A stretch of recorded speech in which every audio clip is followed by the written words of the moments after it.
गुजरात, केरल, पश्चिम बंगाल और पंजाब की 5 विधानसभा सीटों पर गुरुवार को उपचुनाव के लिए वोटिंग हुई। वोटिंग सुबह 7 बजे से शुरू हुई। मतदान केंद्रों पर कड़ी सुरक्षा व्यवस्था रही।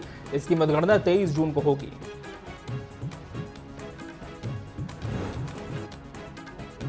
रायपुर में कांग्रेस ने बिजली कटौती के विरोध में प्रदर्शन किया। कांग्रेस नेताओं ने हाथ में लालटेन लेकर विद्युत नियामक आयोग कार्यालय के बाहर प्रदर्शन किया। इस विरोध प्रदर्शन में पूर्व संसदीय सचिव विकास उपाध्याय भी शामिल हुए।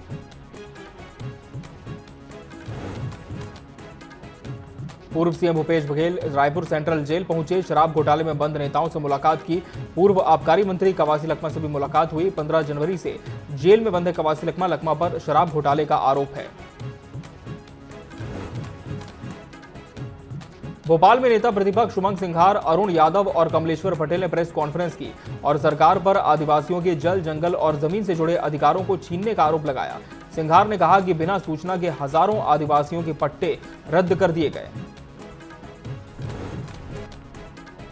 भोपाल में राहुल गांधी के जन्मदिन पर गुल्लक टीम ने कांग्रेस कार्यालय के बाहर मोहब्बत का शरबत पिलाया और केक काटा। इस अवसर पर नेता प्रतिपक्ष उमंग सिंघार, पूर्व केंद्रीय मंत्री अरुण यादव और सीडब्ल्यूसी सदस्य कमलेश्वर पटेल मौजूद रहे।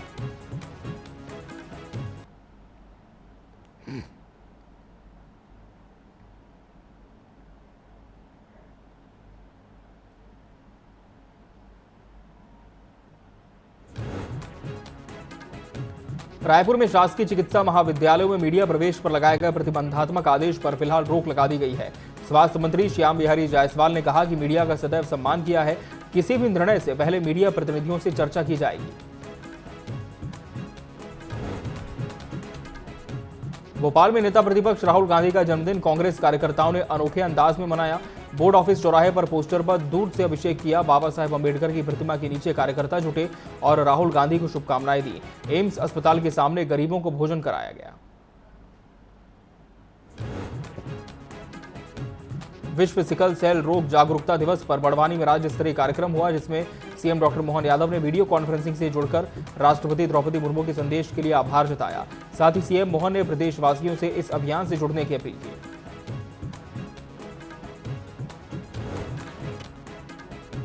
मुख्यमंत्री डॉक्टर मोहन यादव ने स्वास्थ्य, कृषि, उद्योग और महिला कल्याण जैसे अहम मोर्चों पर सरकार की प्राथमिकता साफ की। सिकल सेल उन्मूलन को लेकर गंभीरता जताई। किसानों के लिए वाजपेयी जयंती पर योजनाओं का ऐलान किया। फूड प्रोसेसिंग इंडस्ट्री को बढ़ावा देने की बात कही। ग्वालियर एयरपोर्ट पर लाडली बहनों ने मुख्यमंत्री डॉक्टर मोहन यादव को धन्यवाद पत्र भेंट किया है। बहनों ने पत्र भेंट करते हुए कहा कि लाडली बहना योजना के जरिए बहनों को बहुत संबल मिला है।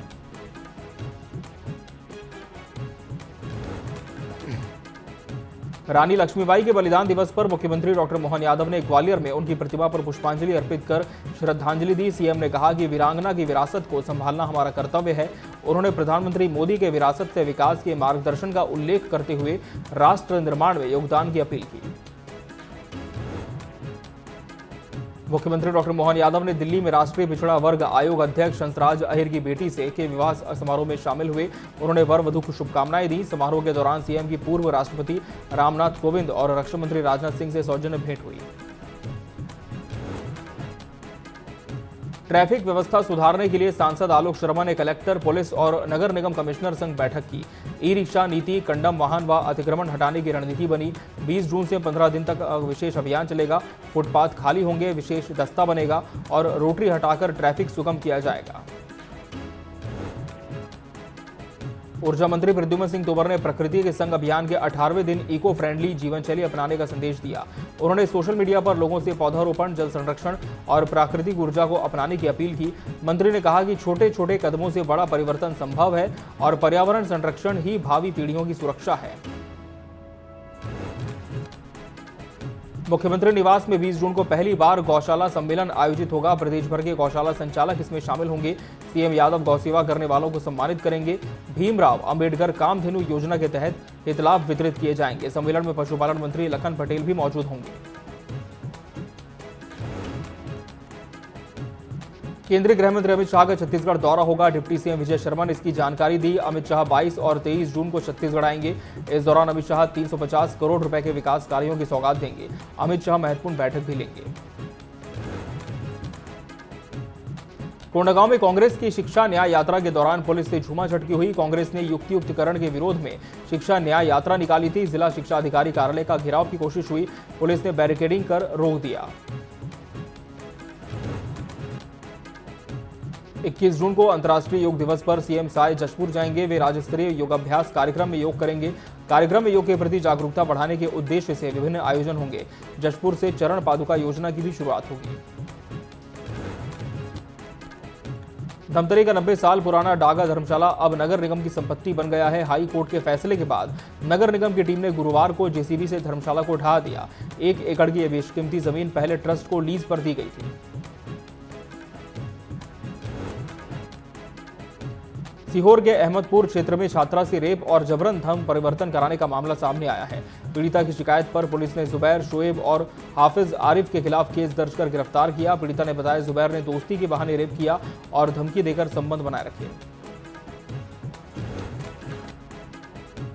ग्वालियर से दुबई गए युवक की मौत हो गई। युवक नौकरी की तलाश में दुबई गया था। 25 दिन बाद युवक की मौत की खबर सामने आई, जिसके बाद पत्नी ने भारतीय दूतावास से मदद की गुहार लगाई।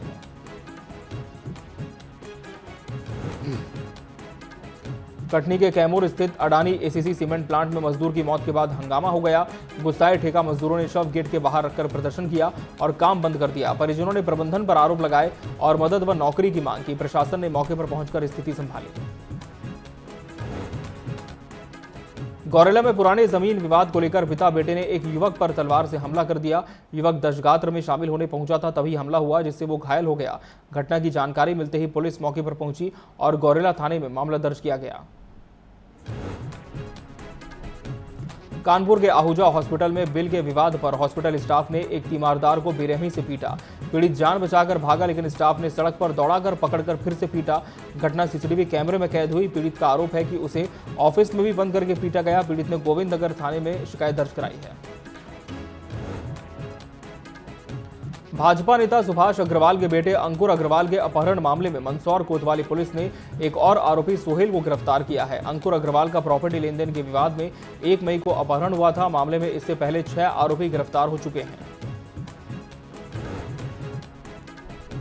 सतना में रुई गोदाम में अज्ञात कारणों से भीषण आग लग गई। आग लगते ही स्थानीय लोगों में हड़कंप मच गया। फायर टीम ने 6 दमकलों और 3 घंटे की कड़ी मशक्कत के बाद आग पर काबू पाया। आग से भारी नुकसान की आशंका जताई गई है।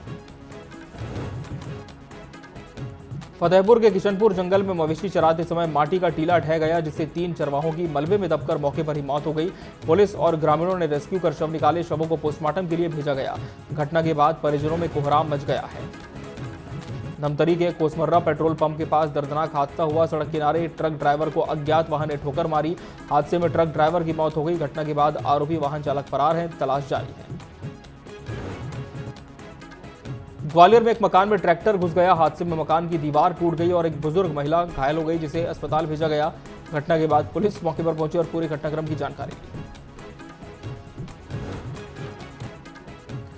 जगदलपुर में तेज रफ्तार कार ने एक बाइक सवार को टक्कर मार दी, जिसमें बाइक सवार युवक की मौके पर ही मौत हो गई। हादसा NH 30 घाट लोहंगा के पास हुआ।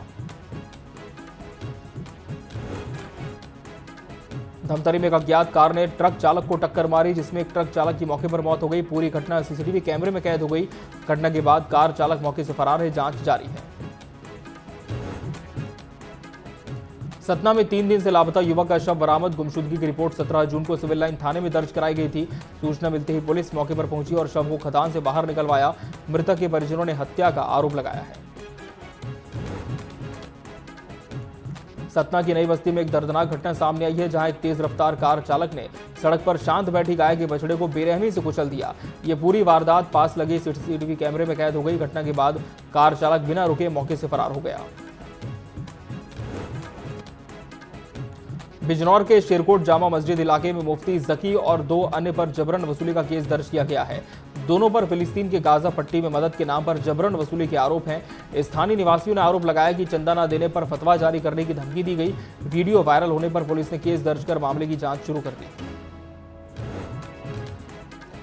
पुलिस कमिश्नर अखिल कुमार ने अपराध पर प्रभावी नियंत्रण के लिए एक नई तकनीकी पहल की शुरुआत की है।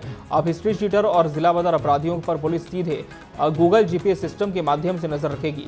इस आधुनिक प्रणाली से पुलिस को उनके घर जाकर निगरानी करने की आवश्यकता नहीं होगी। श्रावस्ती में नेपाल के पहाड़ों पर हो रही बारिश का असर दिखाई दे रहा है। नदी नाले उफान पर हैं, लोग जान जोखिम में डालकर निकल रहे हैं। हादसे का खतरा बरकरार है। इधर डीएम का कहना है कि प्रशासन लगातार नजर बनाए हुए है, जरूरत पड़ने पर तत्काल मदद और कार्रवाई की जाएगी। संभल के चौधरी सराय पुलिस चौकी के पीछे चल रहे अवैध ओयो होटल पर सिटी मजिस्ट्रेट ने छापा मारा। मौके से 5 युवतियां और 4 युवक पकड़े गए, जबकि एक युवक कूदकर भागने में सफल रहा। होटल का संचालन बुलंदशहर निवासी विकास कर रहा था। सीहोर वन विभाग के बाबू प्रहलाद महेश्वरी का रिश्वत मांगते ऑडियो वायरल होने के बाद हड़कंप मच गया। डीएफओ एमएस जाबर ने मामले की गंभीरता को देखते हुए बाबू को निलंबित कर दिया। आरोपी ने महिला कर्मचारी से रिलीव ऑर्डर के बदले रिश्वत मांगी थी। भोपाल में स्कूल वाहनों पर प्रशासन की सख्ती शुरू हो गई है। बिना परमिट और फिटनेस की चल रही 6 बसें जब्त की गईं। आरटीओ ने सेंट मोन्टफोर्ड और जवाहर स्कूल की बसों पर कार्रवाई की और 3 बसों से 16,000 रुपए का जुर्माना वसूला। ओवरलोड और बिना बीमा के वाहन संचालन पर सख्त रुख अपनाया। खनियांधाना में गुरुवार को हल्की बारिश हुई, जिसमें लोगों को गर्मी से राहत मिली। स्थानीय लोगों का कहना है कि अचानक बदले मौसम ने तापमान में गिरावट लाकर सुकून दिया है। गरियाबंद के बकली गांव में बिहान योजना के तहत शुरू सैनिटरी पैड निर्माण प्रोजेक्ट प्रशासनिक लापरवाही के कारण बंद हुआ। मशीनें खराब हो चुकी हैं और महिलाएं लाखों के कर्ज में डूबी हैं। वे कर्ज माफी और प्रोजेक्ट पुनः शुरू करने की मांग कर रही हैं। स्पीड न्यूज में फिलहाल इतना ही। मुझे और पूरी टीम को दीजिए इजाजत। नमस्कार।